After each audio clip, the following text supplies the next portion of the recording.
Nous sommes un studio de doublage et ce soir, nous vous racontons quelque chose que l'on n'oublie pas facilement. Je me souviens exactement de l'odeur dans la voiture ce jour-là. Le pain, la résine, cette fraîcheur un peu humide qui descend des crêtes après la pluie. Je conduisais depuis Grenoble depuis presque 2 heures. Les fenêtres entrebâillées, avec sur le siège passager une bouteille de vin que j'avais achetée pour fêter quelque chose. Quoi exactement? Je ne savais pas encore. Peut-être rien. Peut-être juste l'envie de voir la maison une nouvelle fois, de vérifier que tout allait bien, que les gouttières n'avaient pas bougé après les vents de la semaine passée. C'était un samedi de novembre. Il faisait ce froid sec et lumineux qui transforme les montagnes du Vercors en quelque chose de presque irréel. Et moi, j'étais heureuse, vraiment heureuse, sans raison précise, juste ce sentiment calme d'avoir fait quelque chose de bien dans ma vie. Ça m'a duré exactement jusqu'au dernier virage. Je ne l'ai pas vu immédiatement. D'abord, j'ai vu la voiture garée sur le côté de la route, une berline noire avec une plaque de la région. Puis j'ai vu 2 personnes sur le perron, une femme en veste technique orange, un homme avec un sac à dos, tous les deux regardant vers la forêt comme s'ils évaluaient quelque chose. Et puis j'ai vu le panneau, planté dans le gravier, légèrement penché à droite, avec une plaquette plastifiée suspendue en dessous. J'ai freiné, trop fort. La bouteille de vin a basculé sur le sol. Je suis restée immobile, moteur allumé, pendant ce qui m'a semblé être une très longue minute, parce que mon cerveau refusait de connecter ce qu'il voyait avec ce qu'il savait, ce panneau, cette maison derrière, mon adresse sur la plaquette, l'adresse de la maison que j'avais construite pour mes parents, pour leur 35e anniversaire de mariage. La maison que j'avais conçue pendant presque un an, que j'avais payée 480 000 euros, que j'avais livrée 9 jours plus tôt en tenant leurs mains dans les miennes. À vendre. Propriété de caractère. Vue panoramique sur le massif. J'ai coupé le moteur. Je ne sais pas comment je suis sortie de la voiture. Je ne me souviens pas d'avoir ouvert la portière. Je me souviens juste de mes pieds dans le gravier et du bruit que ça faisait sous mes semelles, et de l'homme en blazer marine qui m'a regardé arriver depuis le perron avec ce sourire professionnel, ce sourire qui dit « Je gère tout, ne vous inquiétez pas, tout va bien se passer ». Il a dit bonjour, avec cette intonation légèrement ascendante qui signifie en fait « Attendez votre tour ». Je n'ai pas répondu. J'ai regardé le panneau, puis j'ai regardé la porte d'entrée, celle que j'avais choisie en chêne massif avec des ferrures anciennes, trouvée chez un récupérateur à Die. La porte était ouverte. Le couple en veste orange était à l'intérieur. Je les voyais se déplacer dans l'entrée, pointer vers quelque chose en direction du salon. J'ai demandé ce que c'était que ça. L'agent a légèrement incliné la tête. « Pardon ?» J'ai montré le panneau. Ce que c'est que ça. Il a souri différemment, avec un peu moins de certitude cette fois. « Madame, nous avons une visite en ce moment, si vous pouviez… » Je ne l'ai pas laissé finir. Je suis montée sur le perron et j'ai poussé la porte. Ma mère était dans l'entrée. Elle se tenait près de la console en frêne que j'avais commandée, spécialement chez un ébéniste de Crest. Elle avait une brochure à la main, une brochure glacée, format A4, avec la photo de la terrasse en couverture. La terrasse que j'avais dessinée autour du vieux pin. La terrasse d'où on voyait le mont Aiguille, les jours clairs.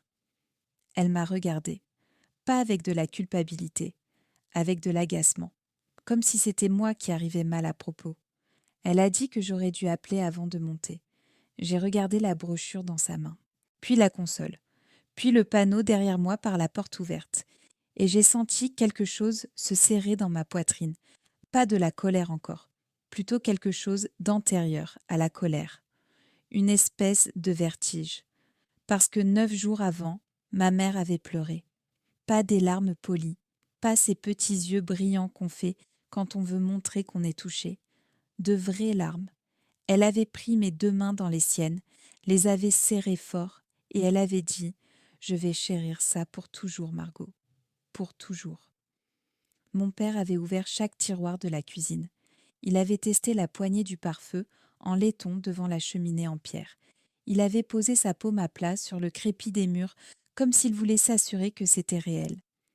Il m'avait serré dans ses bras, ce qui pour lui représente à peu près l'équivalent émotionnel d'un discours en public. 9 jours. Mon père est sorti du salon à ce moment-là, les mains dans les poches, avec ce calme qu'il affiche toujours quand il sait qu'il a tort. Ce calme qui ressemble à de la sérénité, mais qui est en réalité une technique de survie perfectionnée sur 60 ans. Il a dit qu'il allait me le dire. J'ai répondu non. Il a haussé légèrement les épaules. On simplifiait, a dit ma mère. On simplifie. Ce mot, simplifier. Dans la famille, ce mot a toujours signifié une seule chose: convertir quelque chose de beau en liquide. Simplifier, c'est le verbe qu'ils utilisent quand ils veulent que la cupidité ressemble à de la sagesse. J'ai regardé le couple qui s'était figé dans l'encadrement du couloir. La femme avait encore la porte du cellier dans la main. Ils avaient la tête de gens qui regrettent sincèrement d'être là. Je les comprends. L'agent s'est approché discrètement. Il a proposé de laisser la famille quelques minutes. J'ai dit non, restez. Mon père a légèrement durci la mâchoire. Ma mère a changé de registre, voix plus douce, yeux plus ronds. Elle a dit que c'était trop grand pour eux deux, que j'avais déjà beaucoup et que Corinne avait besoin de stabilité. Corinne, évidemment, ma sœur, toujours en deuxième position dans les scènes comme celle-là. Elle arrive trop tard pour le premier reproche, mais juste à temps pour profiter du résultat. J'ai entendu des pas à l'étage. Elle était là-haut. Elle avait dû entendre la voiture. J'ai dit tout bas, juste assez fort pour que tout le monde entende, que vous vendiez ma maison pour reloger Corinne. Mon père a laissé tomber le ton patient. C'était un cadeau. Les cadeaux appartiennent à ceux qui les reçoivent. Et là, j'aurais dû me mettre en colère. Mais j'ai senti autre chose, un calme particulier, parce que cette phrase, si belle, si définitive, était fausse. Et je le savais. Et lui ne le savait pas encore. J'avais remis les clés à mes parents le soir de leur anniversaire. Un beau coffret en bois avec un ruban. Ma mère avait pleuré. Mon père avait serré ma main. Mais avec les clés, il y avait autre chose. Un dossier.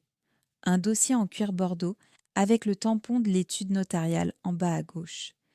Ma mère l'avait posé sur la table sans l'ouvrir, en disant peu importe ce que c'est, on te fait confiance. Mon père avait levé son verre. Et Corinne avait pris des photos devant la cheminée, et le dossier était resté là, fermé, oublié, ou volontairement ignoré, je ne saurais jamais vraiment. Ce dossier était maintenant sous la console, dans l'entrée. Je pouvais voir le bord bordeaux qui dépassait entre deux brochures immobilières. L'agent avait sorti son téléphone. Il regardait quelque chose. Son visage avait changé de texture.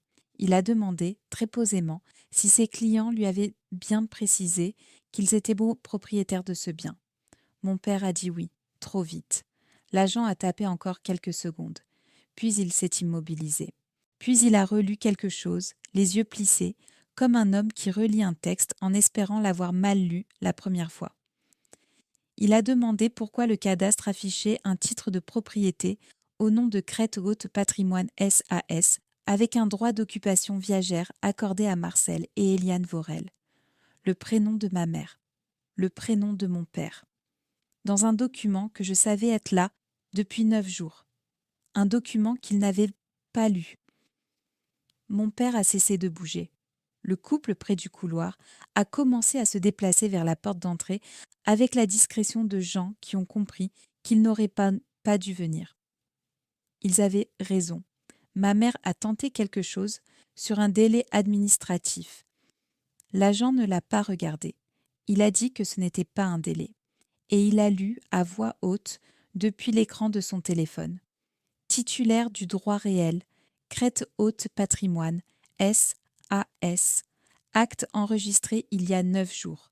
Droit d'usage et d'habitation viager accordé aux occupants désignés. Le mot viager a atterri dans la pièce comme quelque chose de lourd. Mon père a dit que c'était la structure que j'avais mise en place pour eux. J'ai dit non. C'est la structure que j'ai mise en place pour la maison. L'agent m'a regardé. Il a demandé si j'étais la représentante légale de la société. J'ai dit oui. Et là, la conversation a changé de nature. Elle n'était plus familiale. Elle n'était plus émotionnelle. Elle était devenue ce qu'elle était vraiment depuis le début. Une question de droit, parce qu'ils avaient tenté de vendre un bien dont ils n'étaient pas propriétaires. Ma mère l'a compris à ce moment-là. J'ai vu exactement le moment où l'histoire dans sa tête a cessé d'être celle d'une mère blessée par une fille trop susceptible et est devenue quelque chose d'autre. Quelque chose avec des conséquences. Elle a dit qu'on leur avait dit que la maison était à eux. J'ai regardé le dossier Bordeaux sous la console. J'ai dit qu'on leur avait dit qu'ils pouvaient y vivre leur vie entière. L'agent a fait défiler une deuxième page. Il a lu une clause. Une clause qui précisait que les bénéficiaires du droit viager ne pouvaient ni vendre, ni louer, ni hypothéquer, ni mandater un agent, ni autoriser une quelconque mise en marché du bien sans accord écrit préalable du représentant de la société. Ma mère a dit que c'était insensé. L'agent a replié le téléphone. Il a regardé mon père. Est-ce que vous avez signé les documents mandataires comme propriétaire en pleine propriété ? Mon père n'a pas répondu. Ce silence a dit tout ce que les mots auraient pu dire. L'agent a appelé son cabinet. Il a donné le numéro de référence du bien. Il a demandé à ce qu'on suspende immédiatement la mise en marché.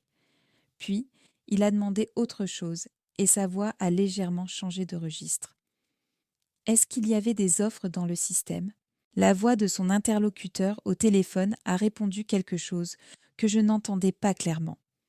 L'agent a fermé les yeux une fraction de seconde.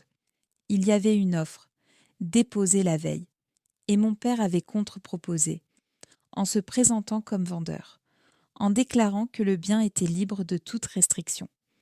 Ma mère est devenue fouache ou blanche, pas rouge, blanche, parce qu'une enseigne dans le jardin se retire. Un document dans un système notarial, ça reste.